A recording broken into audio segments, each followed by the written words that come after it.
윤석열 정부가 출범과 함께 다주택자에 대한 양도소득세 중과 조치를 1년간 한시적으로 중단했습니다. 자, 이런 조치가 부동산 시장의 활력으로 이어질지 관심이 쏠립니다. 네, 부동산 돋보기에서 자세히 살펴보겠습니다.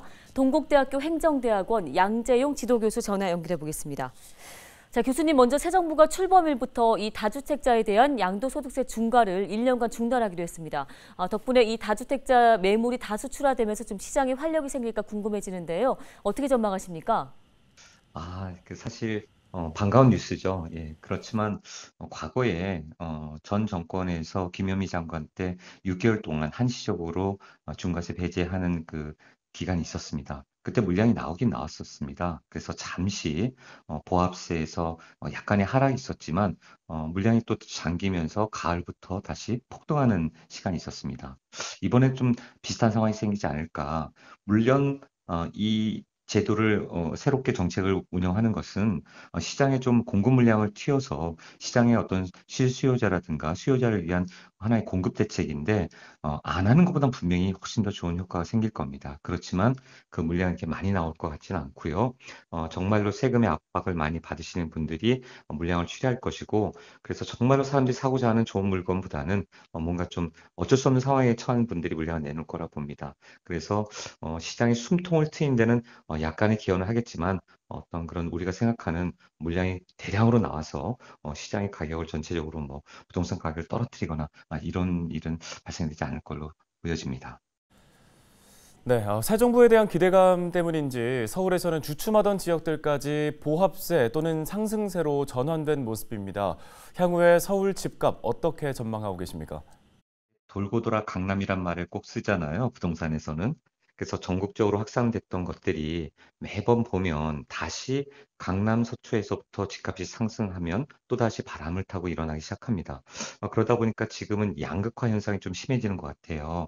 일부 서울 도심에서도 외곽 지역이라든가 비인기 지역들은 사실 보합세에서 또 일부 뉴스에서는 또 떨어지기도 하고 매물들이 많이 적재되었다는 뉴스가 나옵니다. 하지만 강남 서초는 그렇지 않거든요. 특히나 마용성도 마찬가지고요.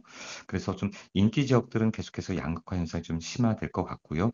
특히 일기 신도시들 지금 재건축에 대한 기대감이 좀 높아서 좀 그런 부분들에 대해서는 많은 시장에 관심이 쏠리고 사람들이 정말로 거기에 대해서 정말 매수하고 싶고 들어가고 싶고 입성하고 싶고 사고 싶다는 심리는 여전히 남아 있고 특히나 시장의 시중에 도는 유동성 자금이 사실은 1,500조 원이라는 얘기도 나오지 않습니까? 예, 그만큼 유동성 자금이 흘러갈 곳이 없습니다. 어디로 가겠습니까? 위험 자산에 투자하기보다는 안전 자산은 부동산밖에 없기 때문에 여기에 대한 수요가 커져서 좀 양극화 현상을 치달으면서 좀 가격 차이가 좀 나타날 걸로 저는 보고 있습니다. 네, 이런 가운데 새 정부가 임대차 3법 손질을 검토 중인 것으로 알려졌는데요. 어떤 방향으로 가야 한다고 보십니까? 임대차 3법이 개정이 되거나 폐지가 안 된다면 전셋값 폭등은 명약 관화한 일이라고 전 보여집니다. 예, 임대차 3법은 원래 약자인 임차인을 위한 하나의 제도였지만 사실은 임대인, 임차인 모두에게 커다란 손실과 그들에게 불행을 초래한 거라고 생각합니다. 여당, 야당 입장이 좀 다릅니다만 지금도 민주당은 이것은 커다란 효과를 봤다고 하지만 사실은 그것은 현장을 모르는 얘기가 아닐까 싶습니다. 현장에서는 지금 전셋값이 평균 1억 5천 이상 올라가고 있고 강남 서초는 4억 원 이상 폭등하고 있습니다. 근데 이것을 잠재우려면 임대차 3법에 대해서 빨리 현 정권에서 여기에 대한 수정 및 개편 혹은 폐지가 있어야 된다고 생각합니다. 그렇지 않으면 가을 되면서 이제 7, 8월 달부터 이제 들썩이 시작하면 전셋값이 올라가면 분명히 매매값도 시장의 가격도 올라가게 됩니다. 그러니까 시장이 여러 가지 혼란과 요동치는 시장이 될 수 있다는 거죠. 그러한 것을 감안해 볼 때 선제적인 빠른 대안, 정책 방향이 나와서 시장을 안정화시키는 게 필요하다라고 저는 생각합니다. 네, 잘 들었습니다. 동국대 행정대학원 양재용 교수였습니다.